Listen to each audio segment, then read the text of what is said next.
பேச்சை எங்க இருந்து துவங்குறது அப்படின்னு யோசிக்கிட்டே இருக்கும் பொழுது இங்க தொடங்கினாதான் சரியா இருக்கும். அநீதி, அராஜகம், தில்லுமுள்ளு இவை அனைத்தும் திமுக முதற்று உலகு அப்படின்ற திருக்குறளோடு துவங்குவதுதான் சரியா இருக்கும். ஏன்னா இன்றைக்கு திருக்குறள், திருவள்ளுவர் என்ற பெயரை கேட்டாலே அஞ்சி நடுங்குகின்ற திராவிட முன்னேற்ற கழகத்தை இரண்டே வரியில் எங்கள் தலைவர் மக்களிடையே அம்பலப்படுத்தி விட்டார். இந்த கடலூர் மண்ணிலிருந்து அஞ்சலை அம்மாளை பற்றி அண்ணன் அவர்கள் இதற்கு முன்பாக சொன்னார்கள். அந்த அஞ்சலை அம்மாள் அவர்கள் இந்த தேசத்திற்காக மகாத்மா காந்தி அவர்களுடைய வழியில எத்தனையோ சிறையை அனுபவித்தவர், எத்தனையோ முறை சிறைக்கு சென்றவர். தான் வயிற்றில் பிள்ளையை வைத்திருக்கும் பொழுது சிறையிலிருந்து பரோலில் வந்து அந்த பிள்ளையை பெற்றுவிட்டு வெறும் 15 நாட்கள்ல மீண்டும் சிறைக்கு சென்ற ஒரு மாபெரும் போராளியை நம்முடைய கொள்கை தலைவராக இந்த கடலூர் மண் நமக்கு கொடுத்திருக்கிறது. உண்மையான தியாகி, உண்மையான தியாகி. திராவிட முன்னேற்ற கழகத்தை போல ஜெயிலுக்கு போகும்போது நெஞ்சை பிடித்துக் கொண்டிருக்கக்கூடிய தியாகிகள் கிடையாது. அவர்கள் எல்லாம் பொய்க்கால் குதிரைகள், நாம் எல்லாம் நம் தளபதியின் புகழ்கால் குதிரைகள். இந்த பிரச்சார பொதுக்கூட்டம் அப்படிங்கறத பார்க்கும் பொழுது ஒரு மாபெரும் பிரச்சாரத்தை தமிழக வெற்றி கழகம் முன்னெடுக்க போகிறது.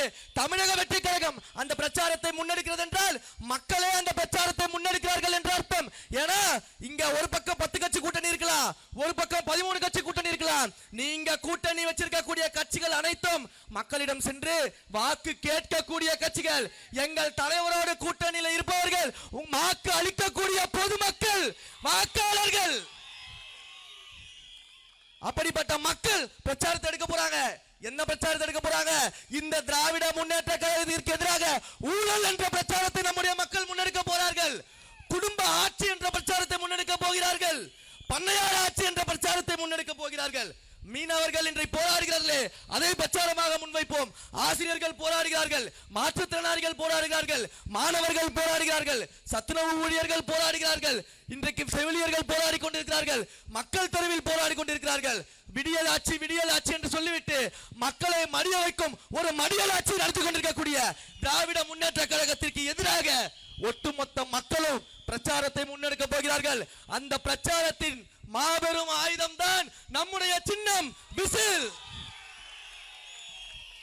75 ஆண்டுகால ஆலமரம், வேப்பமரம், புளிய மரம்னு பேசிக்கிட்டு இருக்காங்க.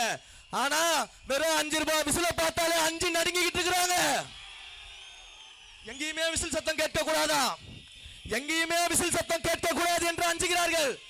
காவலர்கள் விசில் வச்சுக்க கூடாது, பேருந்து நடத்துனர்கள் விசில் வச்சுக்க கூடாது, குப்பை வண்டி கொண்டு வருவர்கள் விசில் வச்சிருக்க கூடாது, குழந்தைகளுக்கு விளையாட்டு போட்டி துவங்குற அம்பையர் விசில் வச்சிருக்க கூடாது, கிரிக்கெட் மேட்ச் நடக்கக்கூடிய ஸ்டேடியத்துல விசில் வச்சிருக்க கூடாது. ஐயா மு.க. ஸ்டாலின் அவர்கள் வீட்டுல காலைல எந்திரிக்கும் போது குக்கர்ல கூட விசில் சத்தம் கேட்க கூடாது அப்படிங்கிறாரா? அப்போ இந்த சின்னத்தின் மீது இவ்வளவு பயம் இருக்கிறது. இன்றைக்கு இதே ஊழலை பற்றி நாம் பேசிக் கொண்டிருக்கிறோம். இந்த கடலூர் மாவட்டத்தை சேர்ந்த வேளாண் துறை அமைச்சர் ஒருவர் இருக்கிறார். விவசாயத்தை அமைச்சராக கொண்டவரே, பரந்தூர்ல அத்தனை விவசாயிகள் அங்க ஏர்போர்ட் வேண்டாம், விவசாயத்தை காப்பாத்துங்க, விவசாயிகளை காப்பாத்துங்க, வாழ்வாதாரத்தை காப்பாத்துங்க என்று போராடி கொண்டிருக்கிறார்களே, உங்களுடைய அமைச்சரோ இல்ல முதலமைச்சரோ இன்றைக்கு வரைக்கும் அந்த விவசாய பெருங்குடி மக்களை போய் சந்திக்காதது எதனால்? அந்த மக்களுக்காக துணை நிற்காதது எதனால்? பேருக்கு மட்டும் விவசாய துறைக்கு அமைச்சராக இருந்தால் போதாது. அமைச்சர் அவர்களே உண்மையாக விவசாயிகளுக்காக போய் நிற்க வேண்டும். ஒரு பேட்டியில பேசுறாரு, புதுசா வந்துடுறாங்க, அவங்களுக்குலாம் விவசாயத்தை பத்தி தெரியுமா, நாத்து நடுறதை பத்தி தெரியுமா, அறுவடை செய்யறதை பத்தி தெரியுமா? முதல்ல உங்களுக்கு விவசாயிகள் போராடிக்கிட்டு இருக்காங்க, அது கண்ணுக்கு தெரியுதா உங்களுக்கு? அதே அமைச்சர்கிட்ட கேட்கிறேன், இன்றைக்கு நீங்க தலைமுறையாக ஒவ்வொருத்தருக்காக வணக்கம் போட்டு சலாம் போட்டு இன்றைக்கு வாரிசு அரசியல் இருக்கக்கூடிய திரு உதயநிதி அவர்களுக்கு சலாம் போட்டுக்கிட்டு இருக்கீங்களே, அவருக்கு விவசாயத்தை பத்தி தெரியுமா? விவசாய வயலுக்குள்ள கான்கிரீட் போட்டு நடந்த முதலமைச்சருக்கு விவசாயத்தை பத்தி தெரியுமா? தெரியாது, தெரியாது. சாப்பிட மட்டும்தான் தெரியும், விவசாயிகளோட கஷ்டம் அவங்க கண்ணுக்கு தெரியாது. இதுல அவங்க கேட்கிறாங்க, உங்களுக்கு என்ன அனுபவம் இருக்கு, என்ன அரசியல் இருக்கு? சரி, ஒரே ஒரு கேள்வியை மட்டும் நான் கேட்கிறேன். 2017 நம்முடைய தலைவர் அவர்கள் ஒரு விருது வாங்கக்கூடிய மேடையில் பேசுறாரு, திரைப்பட விருது கொடுக்கக்கூடிய மேடையில் பேசுறாரு. நமக்கு சோறு போடக்கூடிய அத்தனை விவசாயிகளும் இங்க கஷ்டப்பட்டுக்கிட்டு இருக்கிறாங்க, அவங்களுடைய போராட்டத்திற்கு அரசாங்கம் செவிசாய்க்க வேண்டும்.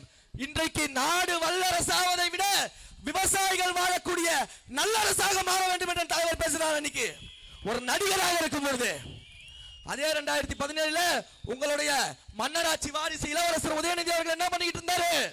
லாலா கட சாந்தி அப்படின்னு நடிச்சுக்கிட்டு இருந்தாரு. இதுதான் அரசியல்.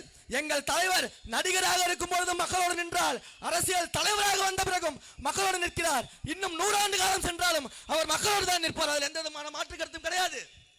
இதே கடலூர் அமைச்சரை பத்தி விசாரிச்சுக்கிட்டே இருக்கும் பொழுது அவரை நினைச்ச உடனே ஒரே ஒரு படத்தில் வர நகைச்சுவை காட்சி தான் எனக்கு ஞாபகம் வந்தது. அதான் கையோட பிரிண்ட் போட்டு கொண்டாந்துட்டேன். அவரை நினைத்த உடனே எனக்கு ஒரே ஒரு நகைச்சுவை காட்சி தான் நம்ம எல்லாரும் பார்த்திருப்போம். ஐயா செந்தில் அவர்கள் வந்து ஒரு படத்துல நான் மலையை அப்படியே பெயர்த்து தூக்கி வேற இடத்துல வைக்க போறேன் அப்படின்னு நகைச்சுவை பண்ணியிருப்பாரு. இந்த காட்சிக்கும் இங்க கடலூர் மாவட்டத்தில் இருக்க அமைச்சருக்கு என்ன வித்தியாசம்? ஒரே வித்தியாசம். செந்தில எவ்வளவு செய்ய முடியல, அமைச்சர் செஞ்சுட்டாரு. என்ன செஞ்சாரு? இந்த கடலூர்ல மக்கள் அதிகம் புழங்கக்கூடிய மத்தியில பேருந்து நிலையம் அமைக்கிறதுக்கு மக்கள் கேட்டா அதை அப்படியே கொண்டு போய் அவருடைய குறிஞ்சிப்பாடி தொகுதியில வச்சுட்டாரு. அன்றாடம் தினசரி மாணவர்கள் பெண்கள் பல கிலோமீட்டருக்கு வேற ஊர்ல இருந்து பஸ் பிடிச்சி சேராட்டோவை பிடிச்சி கடலூர் சென்டருக்கு வர வேண்டியதா இருக்குது. அந்த மக்களுக்காக பேருந்து நிலையம் கேட்டா இவர் அப்படியே பெயர்த்து கொண்டு போய் அவருடைய தொகுதியில வச்சுட்டாரு. ஏன் அப்படி வச்சாரு? அந்த பஸ் ஸ்டாண்டை சுத்தி இருக்கிறது பூராவே ஐயாவுடைய இடமா. அப்ப எந்த இடத்துல பேருந்து நிலையம் வந்துச்சுன்னா, எந்த இடத்துல விமான நிலையம் வந்துச்சுன்னா, இந்த ஆட்சி அதிகாரத்தை பயன்படுத்தி மக்களை சுரண்ட முடியும் என்று ஒரு சுரண்டல் ஆட்சி நடத்தி கொண்டிருக்கக்கூடிய இந்த திராவிட முன்னேற்ற கழக அரசை வீட்டுக்கு அனுப்புவதுதான் நம்முடைய முதல் வேலை. நேரம் குறைவா இருக்கிறதுனால விரைவாகவே முடிச்சிடுறேன். இந்த விசில் சின்னம் விசில பார்த்தா யாருக்கு பயம் வரும்? போலீஸ் விசில் அடிச்சா திருடனுக்கு பயம் வரும். தமிழக வெற்றி கழகம் விசில் அடிச்சா திமுகவுக்கு பயம் வரும். பிளே ஸ்டோர் மற்றும் ஆப் ஸ்டோரில் இருந்து பாலிமர் செயலியை QR கோடு மூலம் பதிவிறக்கம் செய்யுங்கள். செய்திகளை உடனுக்குடன் பெறுங்கள்.